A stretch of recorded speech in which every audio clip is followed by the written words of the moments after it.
All right, folks, I want to welcome our guest back to the show. It is Preston Dennett. Welcome back to the show, Preston. Hey, thank you. Thanks for having me back on. I appreciate it. Absolutely, man. I had a blast the first time you were here. The audience loved the show. They loved the things that you had to say, your experiences. So I wanted another dose of that. So it's been almost a year, I think, since you and I sat down the first time.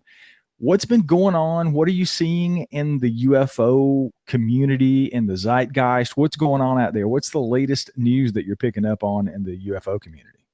Well, it's been a pretty big year, I think, for the field of ufology. Probably, I think, mostly because of there's actual movement in official circles for the first time in a very, very long time. I mean, it's been ramping up over the past couple of years.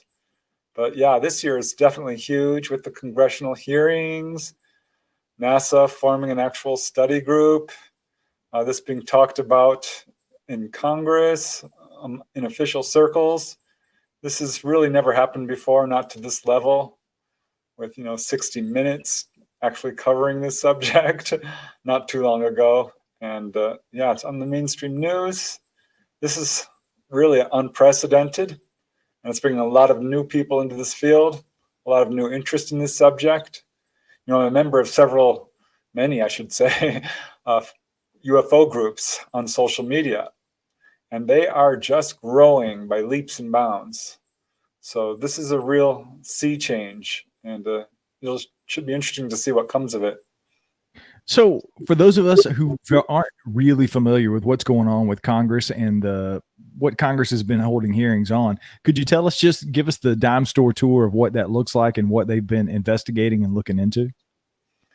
Yeah, I think it all started rolling out when these films were being leaked, and I'll put that in quotes, of the Tic Tac incident and, the various other films that have been coming out, which I think sort of forced disclosure to happen in a little bit higher rate.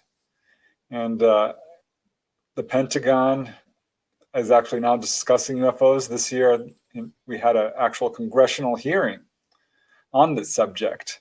And there's been a few before, many decades ago, and it didn't go anywhere. It was although UFO researchers like James McDonald and Jan Hynek did speak about this subject, it wasn't taken really seriously, certainly not by Congress, but now it is. And this congressional hearing was quite interesting because they did basically do a 180-degree turnaround and said, yes, there is something to this. So that has never been done before. And they did talk about how they've collected some 144 sightings initially. Now they say it's up to more than 400. It's kind of interesting to me. They're talking about only sightings, ignoring all the landing trace cases, the radar return cases, the many, many cases of photographs, the thousands upon thousands of reports from people who believe they've been taken on board or contacted directly, all the crash retrieval reports, including Roswell, which they did mention briefly. So in some regards, I think it was an absolute fiasco because throughout the congressional hearing, they lied. They flat out lied. And I believe this is under oath, so I'm kind of curious about that. When they were asked directly, I'm talking about, Daley and Moultrie, these are the head of our Defense Department, were asked directly, have we ever shot at these craft? They both very quickly said no. That's demonstrably untrue. We have shot at them. We know this because of documents released through the Freedom of Information Act. And I'll just cite one case, and there are a lot, but one case where we know for sure we shot at them was the Battle of LA in 1942. We shot some 1,400 rounds of ammunition. There's a photograph, it's all over the internet, of this object hovering over Culver City in Southern California, part of LA. There are searchlights trained on this object, and you can actually see the bombshells exploding around it. This is an undeniable incident, so we know they have shot at them. Another thing that really disappointed me in the congressional hearings was when one of the senators, who I have to give kudos for asking this question, It really surprised me because most of them, I mean, if they just picked up one UFO book, could have asked a lot more intelligent questions. But one did mention the very famous incident at Malmstrom Air Force Base in Montana, which took place in March of 1967. And in brief, this involved an incident where multiple UFOs actually hovered over this airbase and shut down our ICBMs, our intercontinental ballistic missiles, which were nuclear tipped. And this was witnessed by many people. It was Captain Robert Salas, who actually was the first whistleblower. He's since located many other witnesses. I myself had the opportunity to interview a first-hand witness who I can go into a little more depth if you want about that. But they completely said, the Daly and Moultrie, the defense guys, said, we have no reporting on that. That is not credible to me. These are the defense guys. If they would know anything about UFOs, they would know that. It's a very famous incident. I mean, Captain Robert Salas wrote a book about it. He's been all over the lecture circuit. There's no chance they don't know this. So I didn't find that credible at all. They completely dismissed Roswell. And another thing that really bothered me was, we have some footage of UFOs. And they showed this during the congressional hearings. But mind you, it took them about 10 minutes to stop frame this photo on the screen. And it was a tiny little white dot that could have been just about anything. And we know for a fact they have much better footage than that. So that was laughable. There was a lot of things about it that just did not ring true to me. My TV barely survived that congressional hearing. I really wanted to throw something at it. But on the other hand, it is good news because it did bring a lot of new people into the field. And they did say this could be extraterrestrial. They used the word once. It hurt them to say it, but they did say it. And they did say things that were just ridiculous, like this. We don't know what this is. There's no evidence it's a technology. It could be Chinese or Russian or even U.S. technology. And when they said it could be U.S. technology, I had to laugh. Because if anyone would know this was U.S. technology, wouldn't it be you who are the U.S.? So that is a big event, and I think really changed the face of UFO research forever. I want to talk a little bit about the Tic Tac stuff. There's a little bit of a rabbit hole I want to go down in a second. But before we move on, you mentioned the person the firsthand witness that you got to interview. Would you talk a little bit about that and go in depth about what they had to say during that interview about that particular incident? Yeah, I'm so glad you asked because this is so interesting to me. His name is Mel Hansen. He's quite elderly. You heard about the Malmstrom incident. I mean, he was a first-hand witness, but he saw it being played on a television program, Unsolved Mysteries or one of those. I'm not sure which program it was, but it was some time ago. And he thought, I guess it's okay to speak publicly about it because he did sign an NDA, a non-disclosure agreement. He was threatened not to talk about it, but seeing it on TV, he decided, okay, I'm practically at the end of my life. I'm going to talk about this. And he reached out to a few researchers who did not show any interest, to my surprise. But thankfully, he contacted me. And yes, I was interested, very much so. And he had quite a story to tell. He and his team do regular maintenance at various Air Force bases on missile sites. And he was at Malmstrom in March of 1967 doing routine security maintenance on one of the missile sites. He was above ground. Most of his team was below ground, but he was sitting in a Jeep with a security officer at night when a UFO showed up. And he said he couldn't tell how big it was or really how low, but it was quite low, not more than a few hundred feet. It was a dark night, so he didn't really see anything except the stars being occluded, blocked by this very large object right over the missile itself, and made no sound whatsoever, but very obvious. And as soon as it came over this missile site, it stopped, and the site went offline. Now, these do have fail-safes, backups. And the first backup is a generator, a diesel generator. This failed as well. First, the missile site went offline, backup on the diesel generator, but that failed. There is a second fail-safe, which is a battery. And that went online, but that failed shortly later. By this point, of course, he's called the base central and told them, we've got a situation here. There's something going on. There's something over our missile site. It's shut it down, including the fail-safes. So they sent over a team. Now, what a lot of people don't quite realize is these missile sites are very widely spaced, and they are out in fairly wilderness areas. So it took the team about 45 minutes to reach him. By that point, the UFO had gone. He was told to stay in the Jeep, but he did go outside. He wanted to take a better look at it. He said it was quite mind-blowing. The security guard looked like he was shaking in his pants. And this object goes, the security team arrives, and basically orders them to go back to the base, which they do. And they're questioned all about the incident by numerous government officials, the top brass, who tell them, you are never to speak of this, ever, not even with your own team, not with your wives, with nobody. And he obeyed that for many years. He did talk about it once or twice with his best friend who was part of that team. But now that they've all passed away, and he heard this on TV, he decided it was time to go public. I wonder how many stories there are out there like that, with people in the military and people in his position that witness those kind of things that are sworn to secrecy, and they fear for their lives in certain cases.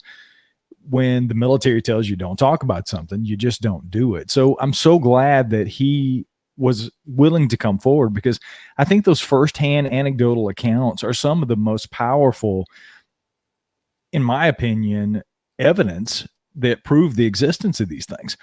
And obviously there's the video and the photographic evidence. I want to talk a little bit about the Tic Tac, because I had a very interesting conversation. It was actually an interview about Bigfoot recently. And the investigator I was talking to, Leon Thompson, towards the end, and I honestly don't think this is going to air, because it was kind of something we were talking about after the interview was over. But he was talking about, we got into conversations about the Tic Tac UFOs. And he made a claim. He's a skeptic when it comes to UFOs. I'll just throw that disclaimer out there. And because of that, he made the claim that the Tic Tac UFOs are U.S. intelligence. They are our aircraft. And that several patents had been filed on these particular aircraft at different times, and they were denied. And some admiral or some general or somebody from the government actually had to go to the U.S. Patent Office and say, we've got them. They're here. They're ours. We need the patents. Have you heard anything about that? Because frankly, that was the first time I'd ever heard that. And this was literally yesterday. So I haven't had a chance to look into that. But is that something that you've heard before? Is that anything that you've been familiar with, that kind of claim that these things are patented U.S. aircraft? Yeah, I have heard that. I will say I'm not an expert on this encounter. I don't know, but it's absolutely certain that we do have some of this stuff flying around. And the TR-3B is often pointed to as being absolutely us. This is a large triangular craft, which is pretty much silent, can hover, has what we might call anti-gravity technology. And I've been told very early on in my research that a number of what people are seeing is our own. And certainly I've gotten some firsthand whistleblower reports myself from people who say this. It's often elderly gentlemen within the military who are, nearing the end of their lives, who want to do their part for disclosure, who do come forward. It's hard for me to speak to the Tic Tac incident directly. I did speak with Kevin Day. I believe he was one of the witnesses to that. Gosh, it might have been another. Honestly, there's so much going on these days, it's hard to keep up.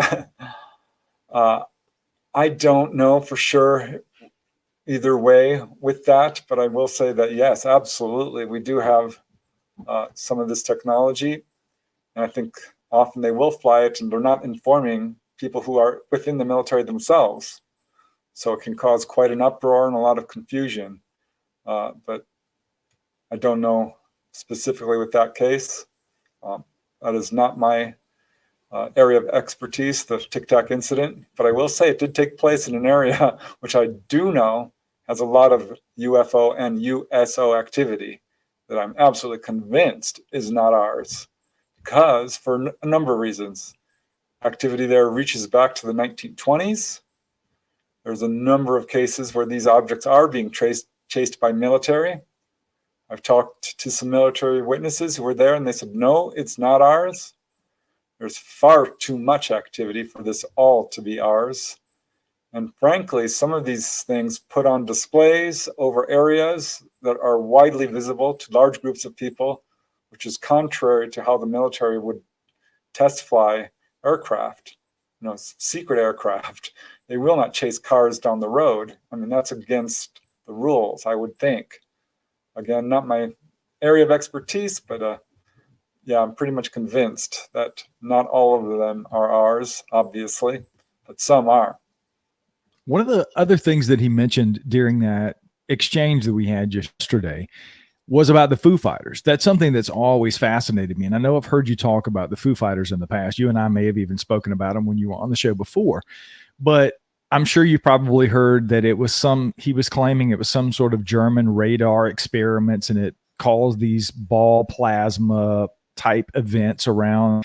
And the Germans were actually aiming this weapon at the planes to try to get it within the engine compartment to disable the planes. Have you heard that? What's your theory on that being the case, if you've heard of it? And if not, what do you think the Foo Fighters are? Well, I certainly know about the Foo Fighters. There's not a huge number of firsthand accounts of it because this was quite some time ago. This was really the introduction to a lot of this subject. The idea of extraterrestrials visiting our planet was really not in the public consciousness at all until about the turn of the 1800s to the 1900s. Prior to that, the only real reference to ETs was science fiction with H.G. Wells and Jules Verne and so forth. We did have the airship wave of the late 1890s to the early 1900s. And even then, people thought perhaps these are foreign countries. Then following that, there was a brief period of relative quiet. But in the 1930s or 20s and 30s, we had the Swedish ghost rockets. And this was just a bunch of activity going over one largely specific area. And people started to really wonder what these were. And the Foo Fighters came about during the World War. And these are little balls of light, which did seem to come up to Allied planes. But I believe there were some coming up to German planes as well. There was a lot of speculation that this was German technology. But I don't know that that's ever been proven or revealed, at least. So I don't know. It's hard for me to speak to that. Couldn't really tell you for sure. I certainly have heard of them. It was a very brief period where these balls of light were being seen around planes. I can tell you that they weren't, St. Elmo's fire or ball lightning or anything like that. This was something there. As to what it was, I could not tell you. Yeah, I'm the same way. They've always fascinated me, and I've always believed that there was something maybe extraterrestrial or even some sort of other phenomenon going on with the Foo Fighters. I'm not sure. I'm definitely going to do some research and look into that possibility of these German radar experiments or whatever that it was that Leon was telling me about. I want to go in a little different direction. You were talking just a second ago, and it kind of brought something else to mind for me. You were talking about like this airship flap in the 1800s and early 1900s. What do you make of this? I believe it's it seems to be a phenomenon in and of itself, is the different types of craft that we see throughout history. It started as airships and those kind of larger, almost ship-like, like sea ship-like craft that people were seeing. And then it evolved into the flying saucers, which is the classic thing that everybody kind of relates to UFO sightings, is the saucer shape. Then it was the cigar shapes and so on and so forth. Now we're into the triangles. I had Dr. Lynn Ketai on the show a couple of months ago, and we were talking all about the Phoenix Lights incident. And this was sort of a triangle shape, a humongous triangle shaped craft. So I guess my question to you is, through your research and your experiences and the many experiencers that you've talked to, what do you make of this different type of craft that people see? And it seems to be this progression. There's like an era of saucers, and then it's the era of these strange round lights, and then it's the era of the cigars, and now it's the era, it appears to be the era of the triangles. What do you make of that? Yeah, this is a very interesting question. I think the most puzzling part of this particular aspect is the airship wave. I will say that the Zeppelin was discovered around 1904 or so officially. So I suspect that a lot of that were probably Zeppelins, honestly. Hard to say for sure, but if you go to prehistory, you will find accounts of modern flying saucers, all the way back to ancient writings in India. Some of the hieroglyphs in Egypt do show what we would look as modern saucers. Romans talked about seeing saucer-shaped craft. They called them flying shields. And if you look at some of the Middle Age wood carvings, you will see also depictions of what look like flying saucers. And for that matter, in Middle Age paintings and Renaissance paintings as well. So I think the flying saucer shape has been around forever, but really became popularized in the modern age of UFOs following Kenneth Arnold's sighting. And ironically, he didn't actually see saucer-shaped craft. His were more delta-shaped, or sort of almost U-shaped. I am puzzled by the variety of shapes to a certain extent, because there's quite a wide variety. Still, I think the flying saucer shape showed up very early on, 1940s and 50s, and has always been, in my own file, certainly the most common shape people report. And they're still reporting them up to, modern times. So there are many different shapes I hear: egg-shaped, spherical-shaped, V-shaped, sort of a chevron shape is not unusual. Cigar-shaped. I think some of the cigar shapes are probably saucers, but being seen at a different angle. But definitely there are cigar-shaped craft. So we have a wide variety of shapes, but several sort of main types. Triangular shaped is interesting because there's been a lot of talk about that, about those being government. And someone told me, those are government, flat out. And I thought, I don't think so, because I'm pretty sure that some of these are ET. And I went through my files, just personally, on the ones I've personally investigated, and I found very few standard triangle shapes. And the ones that I feel like were ET did have sort of a concaveness to the triangle, so it almost would be better described as a V or a chevron type thing. So I think probably these triangular shaped craft, according to a lot of the buzz that's going on in the UFO field, are not ET. So this is a point that I think is important. But the fact is, these UFO craft, whether they're saucers or egg-shaped or cigar-shaped or spherical or what have you, is a very advanced technology. And there's a lot of people who report these things expanding in size, shrinking, changing shape, cloaking themselves. So they kind of have the ability to alter either their shape or our perception of it. So I'm not sure if I want to read too much into it in terms of this is something that's evolving over the years, or being. I also think there's the problem of cultural interpretation. We have sometimes difficulty understanding what we're looking at. Early religious cultures presumed that these were angelic, demonic, or some astronomical phenomena. So we still, I think, to this day, have the problem of our belief systems playing a role in our perception. It's very important to be objective. But as near as I can tell, The saucer shape is pretty much the most common, hasn't really changed. These are in various different sizes, certainly, but that is something that I think has remained consistent for many decades. Somebody who's definitely been on the forefront in the last couple of years, as far as I'm doing the air quotes for disclosure, as far as UFOs are concerned, has been Lou Elizondo. And I know a lot of people have different opinions. I certainly have a few opinions on him myself. What do you think about him in relation to this sort of whistleblower kind of persona that he has?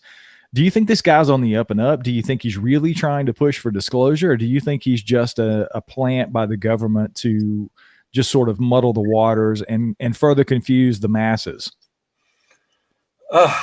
Yeah, I'm a little bit of two minds on good old Lou. I mean, on one hand, I do appreciate anyone who's speaking about this subject, especially from an official capacity, because we don't get that a lot. But on the other hand, I'm very suspicious of anyone who comes from government talking about this subject, having had, such a horrible history from these folks, lying, misinforming, disinforming, and just not being truthful or transparent, really, at all. So I kind of hold these stories at arm's length. I appreciate that he's talking about it. I know there are genuine, honest whistleblowers out there. I've talked to a few of them who I feel are absolutely 100% honest. I don't really know enough about Lou to say one way or the other. I do appreciate that he's talking about it, but I am not sure I completely trust these guys. And you can't blame me for Pete's sake. There's been so many lies for so long. Now they're going to tell us the truth? Really? Now? Why? Because I think disclosure has become inevitable. I think there's reached a point of saturation to this subject. There's so many accounts out there that to deny its validity is no longer credible. They absolutely have to speak about it, or the government becomes irrelevant. They will lose complete control of the narrative. They will not be believable. So I think that's why we're seeing reports coming out from official circles. And I think they're still trying to spin it. I really do. I hate to comment on individuals, especially if I haven't really dug into them. I've never had the opportunity to talk to Lou personally. I'm more inclined to trust people like Bob Lazar, who I feel had a lot to lose by stepping forth and was widely attacked. Whenever someone's widely attacked, that always raises my eyebrows. And I want to know, if he's not telling the truth, then why are you so much after him? So that would be my comment on Lou. And I appreciate it. I realize it was putting you on the spot, but I'm curious because you are so connected in this world and in this community that I value your opinion. So that's the reason that I ask, and I appreciate your answer, because I know it is tough when it's posed to a specific individual versus maybe an overall governmental just conspiracy or whatever the case may be. So I appreciate that. I had a couple other notes, but you mentioned him already, and he's on here to talk about with you. And this may be the same thing. I don't know what you know about Bob Lazar. I've never talked to him. I would love to have Bob Lazar on the show, but unless you're Joe Rogan, he's probably not going to come talk to you on your podcast. That's just the reality. And unfortunately, I'm not Joe Rogan yet. But let's talk about Bob Lazar and his story, because I don't know if it's been maybe a couple of years now, they had this really interesting documentary, and the name escapes me. Forgive me. I'll look it up and put it in the show notes for you guys later. But this documentary on Bob Lazar, because I was always very skeptical of his story. And I'll be honest, once I watched this documentary and I got a little bit of behind the scenes, or at least I felt that way, about some of the things that happened to him, about some of the attacks, and the government raiding his workspace, his workplace, his business, while this documentary was being filmed, it added this extra layer for me of credibility to his story, because he's never wavered at all. So where are you on the Bob Lazar story? Do you find it to be credible? Do you have issues with it? Where are you totally in general on Bob Lazar? This is my opinion. I can't prove this one way or the other. I do feel like he's legitimate for a number of reasons. I remember when he came out very early on. He was one of the first whistleblowers. There's been a lot who followed in his tracks, saying essentially the same things he's saying. He was one of the early pioneers of this, right? And did receive a lot of flack. And they did pretty much prove that he was employed to, I mean, his records were erased. And when someone can't even find all these documents where they should be, that raises red flags, certainly. I feel like what he's saying does make absolute sense. He had no real motivation to step forward, certainly been widely attacked. But coming from a contactee angle, that's when I started to get some real interesting information. And I'll just speak about a couple of them. One guy interviewed by the name of Don Anderson, who was taken on board when he was a little kid. This was before before Bob Lazar had come forward. Went on board this craft and had this long experience, which I won't get too into, but Bob Lazar came out and started talking about this and provided drawings. And the guy I interviewed, Don Anderson, just about did a backflip because he says that was exactly the type of craft that he was taken on board. And another contactee I'd like to mention is the subject of a full-length book I wrote recently called Symmetry, a True UFO Adventure. Her name is Dolly Safran. She's a great witness, a registered nurse. She was a lifeguard, worked for the Treasury Department and the Department of Defense, and has had lifelong contacts with ETs, more extensive than anybody I've ever had the opportunity to interview. She's a fully conscious contactee, does not have missing time, has no fear surrounding her encounters, and has had literally thousands of onboard experiences. I mean, very extensive. I could talk for hours and upon hours about her case. And she heard Bob Lazar speaking, and she says, yes, he's absolutely spot on in the things he's saying. The things he's saying, you would have to know about these craft, about how they're being flown mentally, the power sources, and many other details that she says, Dolly, are absolutely accurate. So these and other reasons are why I do think he's absolutely legit. I appreciate that. And I would love to have Dolly on the show if she would be willing to come on and talk about, maybe I could have you guys back at the same time and go through that. And we'll certainly talk a little bit more about the book at the end. You mentioned it, abductions. And I have talked to now quite a few people who have had abduction experiences that have shared them on the show. And those are certainly some of the most fascinating cases that you can really get into when you talk about this. I had John Yost on the show recently. He had a documentary film come out not too long ago, and he, through some regression and some therapy, figured out that he was actually abducted when he was a child, not just once, but multiple times. So I know you deal with a lot of contactees and abductees. Are you seeing a trend of more abduction stories coming out now? Are there less, about the same? Where are we on the people that are reporting these abductions? Do you see a slowdown or speeding up, or what's going on? I would say a slowdown. But one thing I would like to say is I'm moving away from that term, abductions. I don't think it's fully accurate. And I will tell you, the majority of people I interview would prefer the term contactee or experiencer, because while it can be perceived that this is an involuntary experience, most that I've interviewed, and I won't say all, but certainly the vast majority, do feel that this was not, termed an abduction for them, that ultimately it is a positive experience, though initially it does start with a lot of questions and some difficulties, some fear, certainly, surrounding the subject. But I have noticed a slowdown. It's very interesting. The problem with it, it's hard to gauge because a lot of people don't talk about it, especially initially when they start having these experiences. And it might take them years to come forward, or even years to really understand what's going on. Because a lot of people will have missing time, of a close-up UFO sighting and not put the pieces, connect the dots and put the pieces together.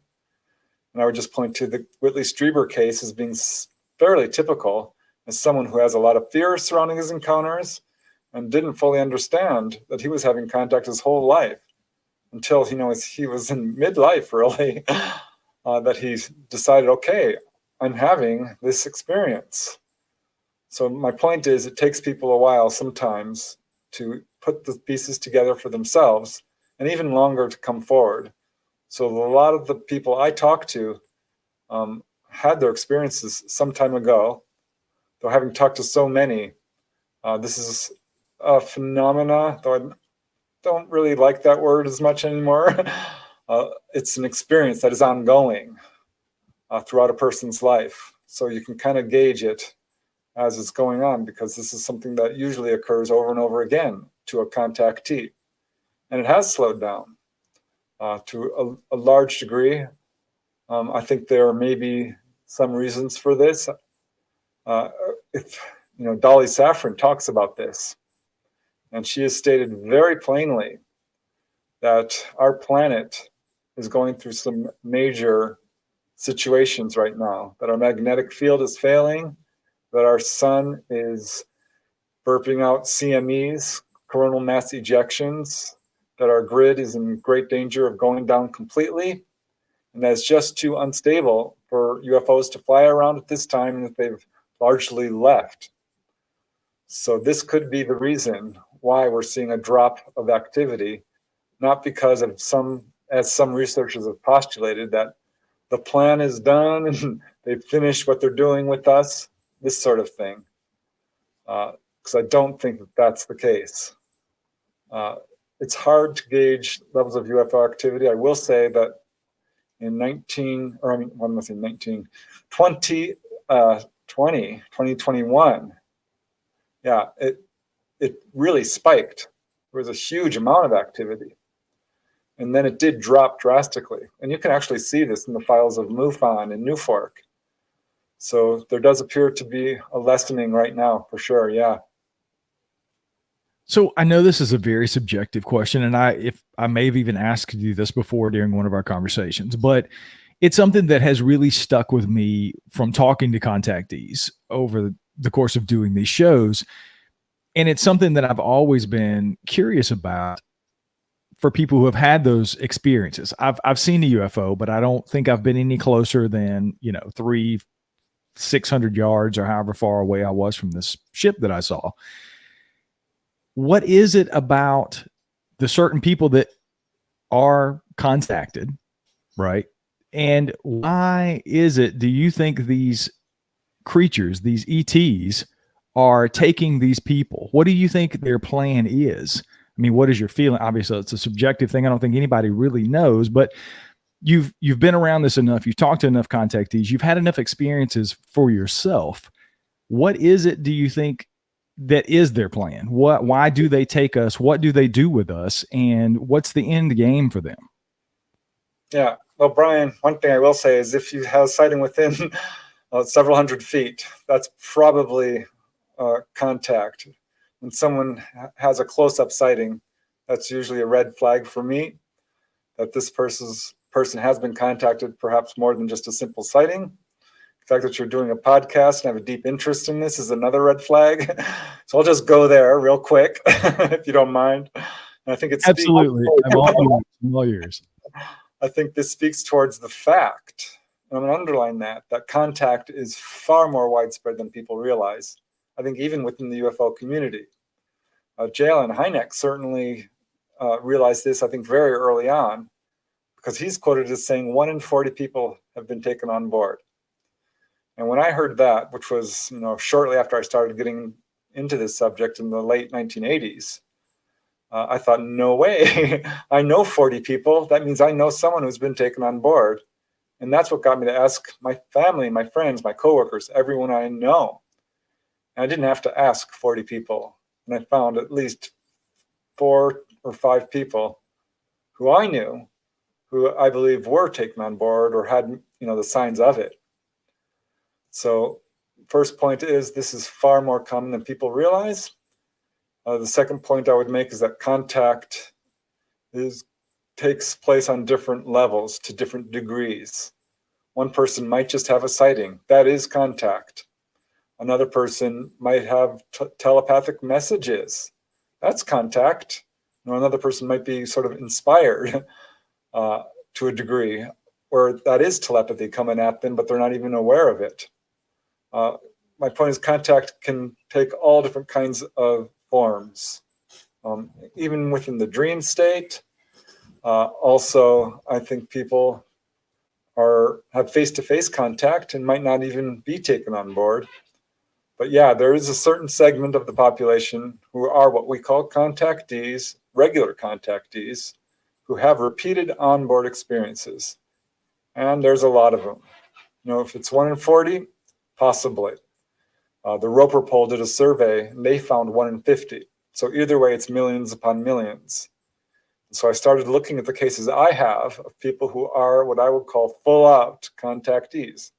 Because why aren't other people? And what I found was kind of interesting. It's evenly divided between men and women. I found no pattern in terms of gender. I couldn't find any real pattern in terms of age, other than this is an experience that does usually happen when someone is quite young, anywhere from 1 or 2 years old, usually around 4 or 5 or 6, maybe up to age 8 or 9 even, but starting thereabouts and continuing throughout life. But people are being contacted well into old age. So it's not blood type either. There was a lot of talk about Rh negative, and I think that does certainly turn up. But I can tell you, I know people of every ancestry who have been taken on board. It's, Pacific Islanders, Asians, Latino, Caucasian, you name it, African American, all ancestries are being taken on board. I think that's an important point. It's not education. I even looked into political affiliation just for fun. It's not that. And it seemed fairly much everybody without any real pattern to it at first. I did find 3 major patterns. And one would be people who have a history of contact in their family. So if you're having repeated contact, if you're being taken on board and it's happened more than once, I challenge you to ask your parents, your grandparents, your aunts and uncles, your children, because this is something that does track families. And we see this, certainly. I mean, there are cases that have been well documented, reaching back many generations. The ETs told Jim Sparks of Contact D that they've been tracking him since caveman times. Actually showed him this through Roman times, Victorian times. Another lady I interviewed, they told her flat out, "Oh, we've been following your family line since biblical times." So this is one reason for people who are being contacted, is because their genetic lines are being, what I believe to be, upheld. They're sort of maintaining the best of our genetics. Sort of people who have healthy genetics that point towards longevity, psychic abilities, other things like this, which leads to the second category, which is psychic ability. This is something that's universal among contactees, almost without exception. Contactees display a wide variety of psychic abilities and have a history of paranormal events up and down the line. So this could come before contact, but just as often be triggered by contact. So it's an ability that is sometimes awakened as a result of contact.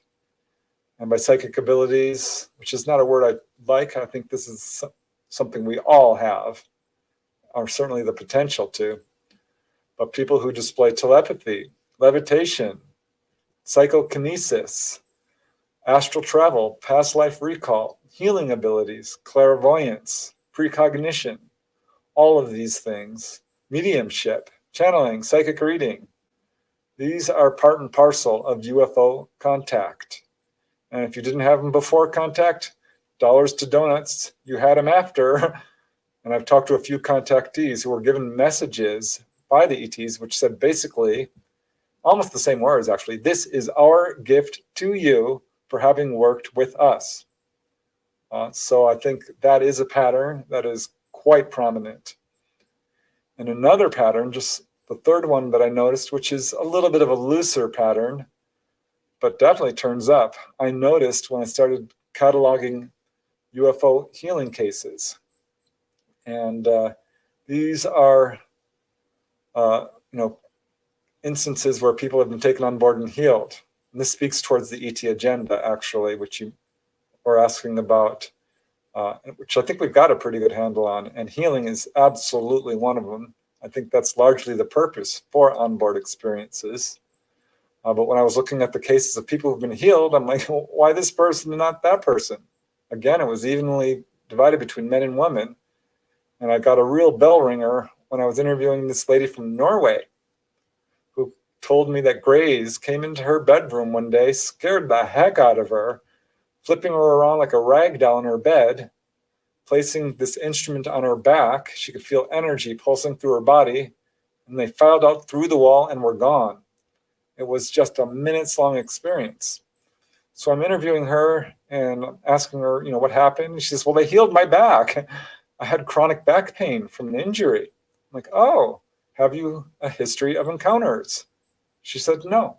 I'm like, are you sure? She did have one distant sighting with a large crowd of people. It was clearly not personal. And persistent questioning revealed no history of contact in her family. It was a one-off. And that was quite curious to me because that does come up. You can be driving along a road late at night. That's another factor that does speak to who's being contacted and why. Sometimes it's just easy pickings, I think. But with her, I'm like, why would she get this experience? And I asked her, what do you do for a living? And she says, well, I'm a graphic artist, but I'm actually retired. And I'm now working very hard on human rights and animal rights in my country. She's from Norway. She said, please don't use my name. I'm actually getting pretty well known. And I'm like, of course I won't. But when she said that, I thought, oh my gosh, that's exactly what Michael Carter does. Reverend Michael Carter is a guy I interviewed who was cured of a blood clot in his leg, life-threatening. He works against racism, was actually given an award by President Clinton. I thought, well, isn't that interesting? Betty and Barney Hill, she was a social worker. I'm like, John Hunter Gray, he was a social worker. He was healed. And I started going through all these cases of people who were healed. I'm like, oh my gosh. The famous Dr. X case from Jacques Vallée, he was a medical doctor. I started looking at the cases I have, like Dolly Saffron, she was healed. She's a nurse. Got a lot of cases of doctors and nurses and teachers and social workers and environmentalists, musicians, people who are doing good work for humanity. So that's a third pattern. I think ETs are helping those who help others. It's exactly what they told a couple when they asked, like, why did you heal us? They said, we're helping those who help others, but you have to solve your own problems. So just in closing, I will say that that is one of the ET agendas. I think researchers like Barbara Lamb, John Mack, Edith Fiore, Dolores Cannon, and others are finding the same things. The purpose for contact is maintaining our genetics, our health. One is to wake us up psychically. When a person is taken on board, it can be very scary. And people will label this as a negative experience because they're scared out of their minds and they're being medically examined and there's medical instruments coming at them. And they don't like it. And I don't blame them. This can be very scary. No one likes to go to the doctor anyway. And if your doctor doesn't look at human, I think an initial reaction can be just gut-wrenching terror. And when you are in terror, you can't perceive correctly. You probably are going to have missing time because that is not their intention to scare people. And when someone doesn't have this gut-wrenching fear, they're not rendered paralyzed. They often don't have missing time. And they have a very benevolent experience. And this often happens to repeated contactees. At some point, they just get over their fear. They can't take it anymore. And this is when they are given a tour of the craft. And this is when they learn what the true ET agenda is, which is healing, guiding, teaching, waking us up. They'll take you down to the engine room and show how they operate the craft. So many contactees come away with a strong interest in quantum physics and astronomy and magnetics and healing. They will take you up to the observation deck and show you Earth far below, or take you to the moon. I've got several cases of that, or even other planets within our solar system or beyond. They will take you to the control room, sit you down in the seat, and teach you how to fly the craft. I just did a little survey today on Facebook. That was one of the questions someone asked. So this is something that does turn up quite a bit. And this speaks towards what's really happening to people when they're being contacted. It isn't a negative experience, although it may initially be perceived that way. And if someone gets any messages beyond, don't be afraid, we won't hurt you, and everybody gets that message, 100%, 99. I mean, that is the most common message. But if you get anything beyond that, I bet you I know what it is. It's going to be something like, what are you doing with nuclear weapons? This is deadly to your race, deadly to your planet. Do not pollute your planet. You are poisoning your air and your waters. Your warlike ways will lead to self-destruction. The greed and corruption is choking your planet. These are the messages people are getting, which don't get enough airtime, I would say. The spiritual aspects of the UFO contact experience are often pushed aside, ignored, or even denied by some researchers, which I know for a fact has happened, because I've talked to some people who've talked to major researchers who absolutely did not write about it and wouldn't discuss it. So I think we do have a good handle on the ET agenda, and it's great news. Well, I'm glad to hear that. And you scared me a little bit when you started talking about red flags for me, because I'd never really considered how close my mom and I were to this thing, because it was probably, I don't know, I've said different things because I was 16 at the time, and I'm thinking it's probably 600 yards away in the sky. It was huge and it was very close.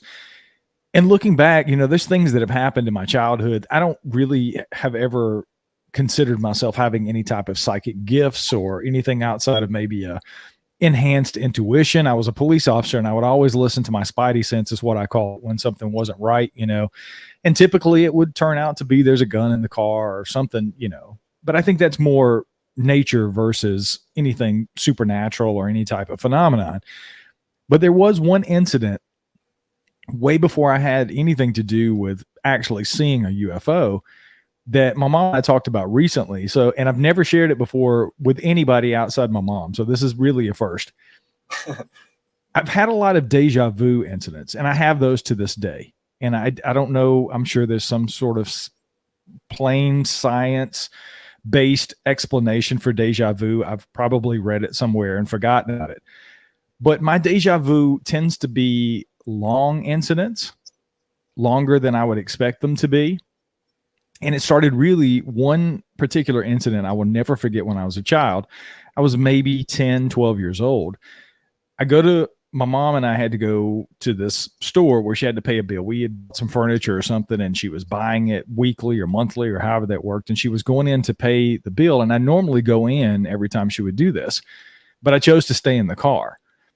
And I remember sort of going into this like trance-like state. And then my mom comes back to the car, and I started reciting to her everything that transpired inside the store, like I was there with her, but I never left the car. I was able to tell her specific things that happened during the conversation with the lady behind the counter, and it freaked my mom out. And it kind of freaked me out too, because I'd never experienced anything like that. And we just kind of chalked it up. She was like, okay, that's weird. You know, we just never talked about it. And to this day, I think that's the only time I've ever had that type of incident outside of a lot of deja vu incidents. So I don't know if there's anything to that or not, but I've always thought it was kind of strange. And I don't know, it may be connected to the UFO thing. I have no idea, but I just thought I'd throw that out there. I guess I'll ask you, do you have things like that with contactees, with deja vu, or certain things that are common with people that have contact with aliens like that? Yeah. Just like I said, that's another question I would ask. So you're starting to tick the boxes there, Brian. It's good news. Don't worry about it. I mean, this is something we should all be doing. This is very important. This is what ETs are trying to get us to do, is to wake up to the fact that there is life after death, that we do have these abilities, that they're not supernatural, they're natural. And deja vu is a form of, well, I believe precognition. It can be related to past lives as well, but often this is sort of half, precognition nibbling at the edges of your consciousness there. I've had a lot of precognition that ended up being full-blown clairvoyance or precognition, deja vu that transformed into precognition. That is absolutely something that is very common with contactees. I would ask you a bunch of other questions to determine if you've had contact, but a close-up sighting, psychic experiences, a strong emotional reaction to this subject are all questions I would ask people. Do you dream about this subject? Have you had missing time? Have you had any other family members who've had encounters? There's a whole list of questions I ask people. Unexplained healings, perhaps, because that certainly turns up, or little marks on your body, scoop marks or what have you. There's a whole lot of things I would ask. But I'm telling you, this is far more common than people realize. A lot of people, I think, go through their whole life never really going there and facing it. And I think some people don't need to know. It's not part of their mission. To find out that you've had contact could be very disruptive. But you're doing important work right now in the UFO field. And that is another thing that points towards contact, is people who are working hard to sort of announce the ET presence on this planet. I want to be respectful of your time. So one last thing before we close out. I think we talked about this before, but I want to touch on the subject again. And like I said, it's been a while since you and I have talked. I know you have the ability to astral project. And I've had one other person that I'm friends with off the show. He was initially somebody who came on and shared his Bigfoot experiences, and then now his UFO experiences. And he and I have become pretty close outside of the show. We contact each other regularly. And Glenn does a lot of astral projection. I want to if you would just give us the dime store definition for those that aren't familiar with astral projection, what that is. And have you had recent incidents where you've engaged in astral projection? And if so, what happened during those incidents? Oh, yeah. This is something that happens to me fairly regularly. This is an ability we all have, and we all do it every night. So the real trick is remembering. There's nothing supernatural or special about this. We all have an astral body. A dream body. Before we go any further, I'm going to edit this, obviously. I hear like something bumping up against your mic or something. Is there something going on with your mic? That could have been me.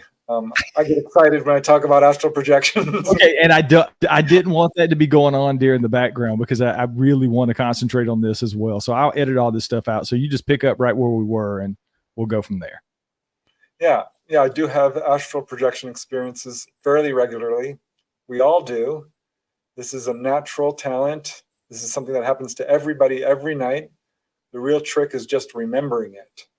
And there is no secret to astral projection. Again, it's a natural human talent.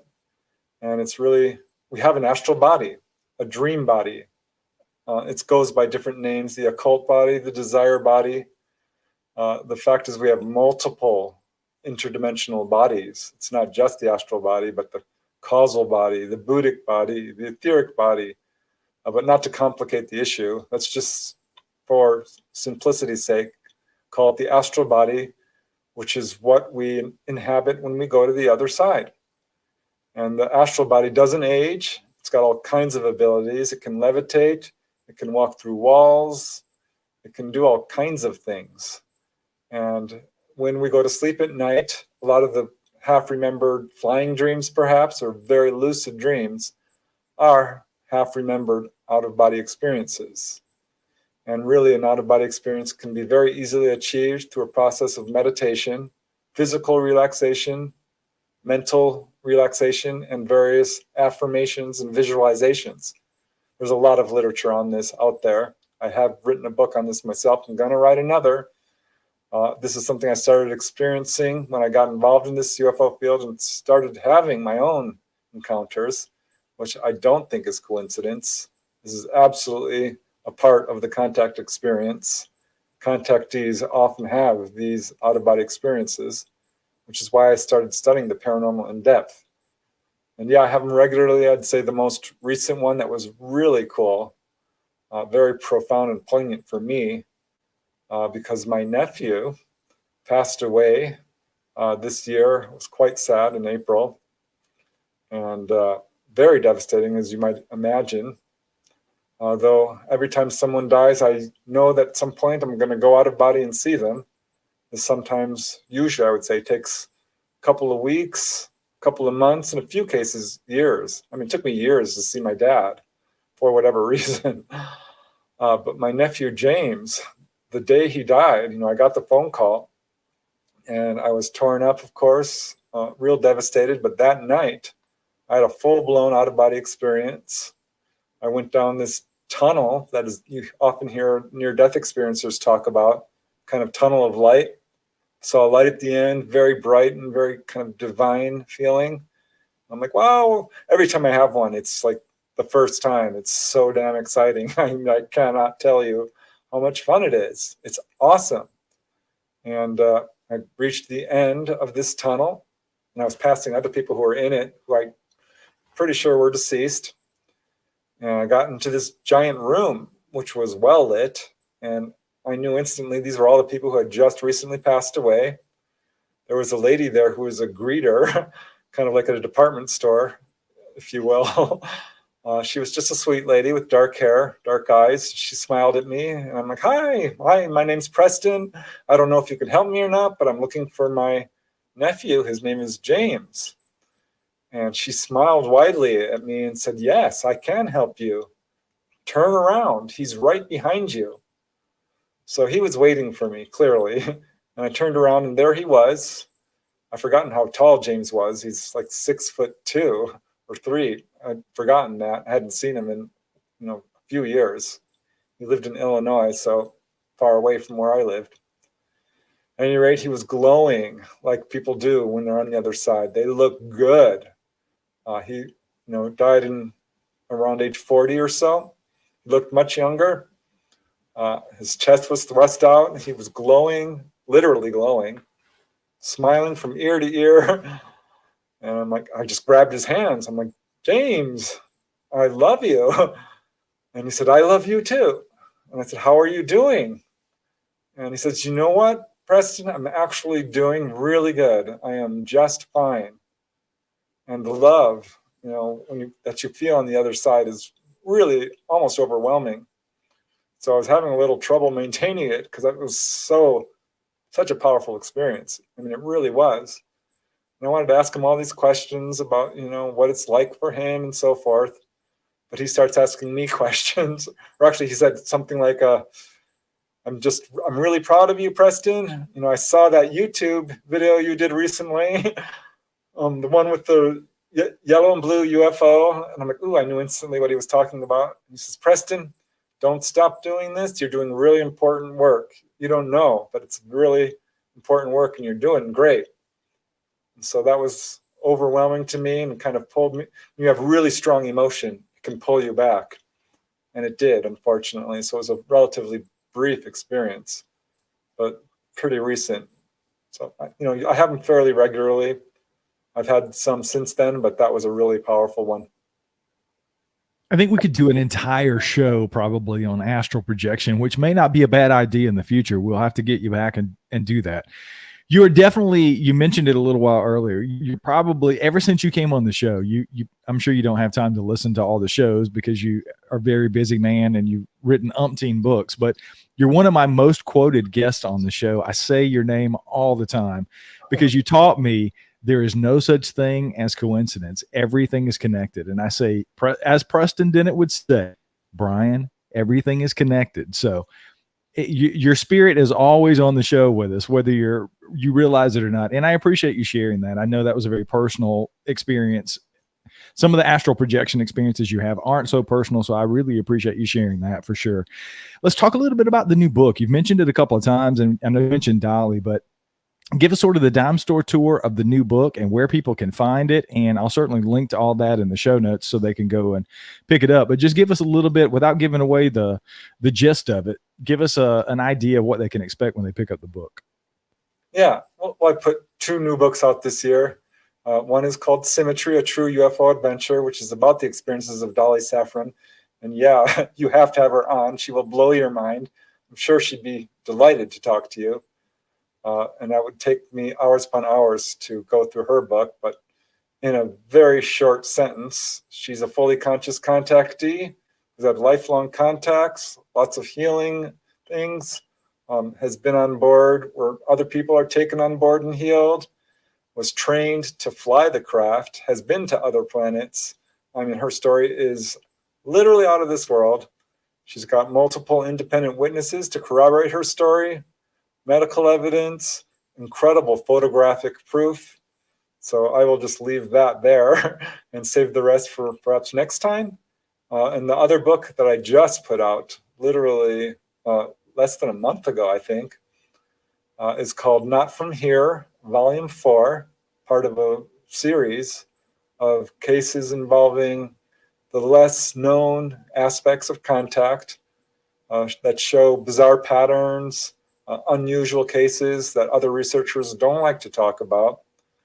This latest book covers, cases of car lifts, cars that are lifted up and set back down, or 4th of July sightings, or contactees who physically levitate following an encounter, or the airport UFO connection. You might remember the really famous case at Chicago O'Hare Airport.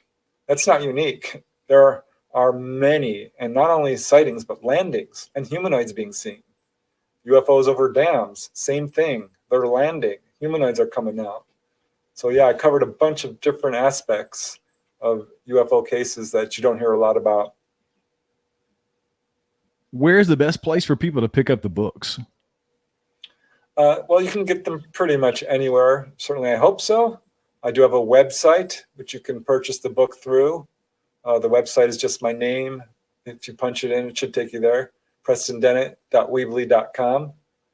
So if you want to read excerpts and buy the book through my website, absolutely, you can do it there. It's on Amazon, Barnes & Noble, other online retailers, at bookstores. I'm also all over social media in case someone wants to learn more about me or my research.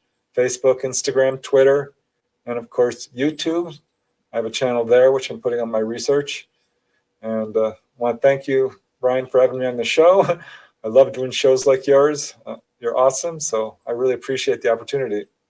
Absolutely. It was my pleasure, Preston. One of the most great shows that I've done recently, one of the most well-received shows, where you were gracious enough to allow me to read a chapter of one of your books. And I read Taylor's story. And good. Yeah. Everybody loved that. So I know you said you were going to allow me to do that again. So everybody will have at least one chapter of one of Preston's books coming up at some point in time on one of the story times. Preston Dennett, I can't thank you enough for coming on the show, man. It's always a blast and an honor to have you on. So thank you so much. Truly my pleasure. Thank you.